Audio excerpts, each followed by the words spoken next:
Mes chers camarades, bien le bonjour, on se retrouve aujourd'hui pour la visite de la cathédrale d'Évreux.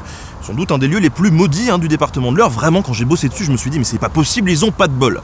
Bref, on revient sur son histoire et vous allez le voir, il y a matière.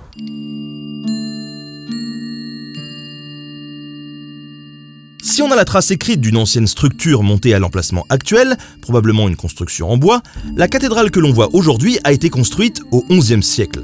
Gilbert Lagrue, évêque de la ville, boucle le chantier après des dizaines d'années de travaux. Alors oui, je sais, Lagrue c'est un petit peu bizarre comme nom, mais ça serait plutôt un surnom, parce que le gars a priori était assez grand, et d'ailleurs ça on peut le confirmer, parce qu'au XIXe siècle, on a retrouvé au cœur même de la cathédrale sa tombe, et son sarcophage faisait quand même 1,90 m, donc le gars me mettait une bonne tête. Début XIIe, la cathédrale romane est flambant neuve, un petit bijou, mais pas pour longtemps. En 1119, Henri Ier, roi d'Angleterre, envoie ses troupes sur le comte d'Évreux, Amaury III de Montfort, vassal du roi de France. Sur les conseils de l'évêque d'Évreux, Odin, qui lui est fidèle à l'Angleterre, Henri Ier brûle toute la ville, y compris la cathédrale qui devient un véritable champ de ruines. Son baptême du feu, c'est le cas de le dire, va devenir une véritable tradition locale. La construction du bâtiment commence dès 1126 et se poursuit jusqu'en 1140. Le chœur, le transept et la nef sont refaits, la cathédrale devient plus belle que jamais. J'aimerais qu'on fasse une petite aparté, parce que dès lors qu'on parle d'architecture, je ne sais pas vous, mais moi perso, je me sens un petit peu paumé. Alors c'est bien beau de parler de chœur, de transept, de nef, mais ça correspond à quoi tout ça? Le chœur, c'est là où se trouve l'autel. Pas trop compliqué. La nef, c'est en gros la partie qui va de l'entrée de la cathédrale jusqu'au chœur, sachant qu'il peut y avoir plusieurs nefs. Dans ce cas-là, cette partie que je viens de décrire, c'est la nef principale. Ensuite, le transept. C'est un cas particulier de nef, puisque c'est la nef qui va couper la nef principale perpendiculairement. En gros, le transept, c'est la nef qui va former la croix chrétienne dans l'architecture du bâtiment et qui passe souvent par le chœur.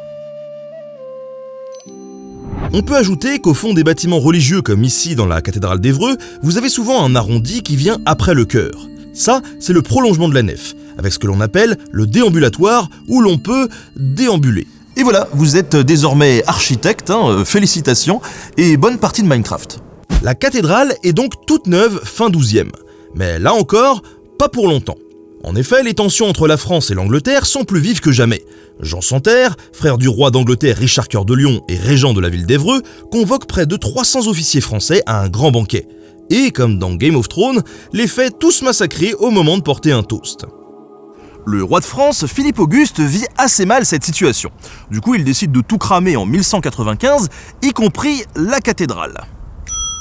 Suite à ça, les travaux n'ont pas vraiment le temps de se relancer puisqu'en 1198, Richard revient à Évreux et la brûle une nouvelle fois dans la foulée.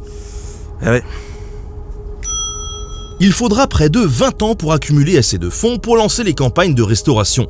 En 1220, on entend alors à nouveau le doux son des burins contre la pierre. Mais cette fois-ci, pour une transformation en règle de la cathédrale qui se doit d'être à la dernière mode. L'édifice roman évolue donc vers le gothique. Alors là aussi, il faudrait une vidéo spéciale sur l'architecture pour comprendre les réelles différences, ou plutôt les changements qui s'opèrent dans une certaine continuité de l'architecture romane, parce que c'est complexe. Mais en gros, on apporte un peu plus de lumière, on renforce cette impression de verticalité, de hauteur vue de l'intérieur, les motifs se font plus complexes. Toutefois, ces travaux n'en finissent pas, et 100 ans plus tard, seule la nef et le chœur de la cathédrale sont terminés. Ce qui n'est peut-être pas une si mauvaise chose, puisqu'en 1356, rebelote. Le roi de France, Jean II, dit le Bon, est en conflit avec son gendre Charles II de Navarre, comte d'Évreux, dit le Mauvais, qui veut prendre sa place. Le roi Jean décide donc de mettre le feu à la ville et à la cathédrale. Et ça marche moyen, puisqu'il ne parvient pas à reprendre Évreux. Mais quand Jean II passe l'arme à gauche, Charles V le remplace. Et lui, il veut reprendre la ville. Et en 1378, devinez ce que fait notre bon roi pour arriver à ses fins? Oui, il remet le feu à la ville et donc à la cathédrale. Encore. Enfin la paix pour la cathédrale d'Évreux? Pas vraiment, et non, parce que la tradition, c'est la tradition. Bien plus tard, le 11 juin 1940, les Allemands bombardent la ville d'Évreux. Les maisons prennent feu, les flammes se propagent autour de la cathédrale, la célèbre flèche de plomb de la tour du transept fond et le métal en fusion se déverse par la bouche des gargouilles. Une vision d'apocalypse qui laisse une grande partie de l'édifice en ruine. Pas de bol, Bah ouais, quand ça veut pas... ça veut pas. La bonne nouvelle dans cette histoire, c'est que les vitraux très précieux de la cathédrale, datant notamment du XIVe siècle, ont été sauvés en les démontant avant le conflit et en les réinstallant en 1953. Un vrai soulagement, hein. Ou pas. C'était sans compter sur Dame Nature.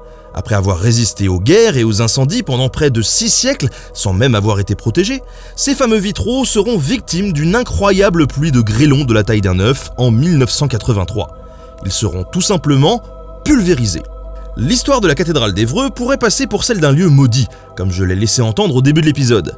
Mais de mon côté, je préfère y voir l'incroyable aventure humaine qui a consisté à surmonter ces épreuves pour en faire aujourd'hui le monument magnifique que l'on voit.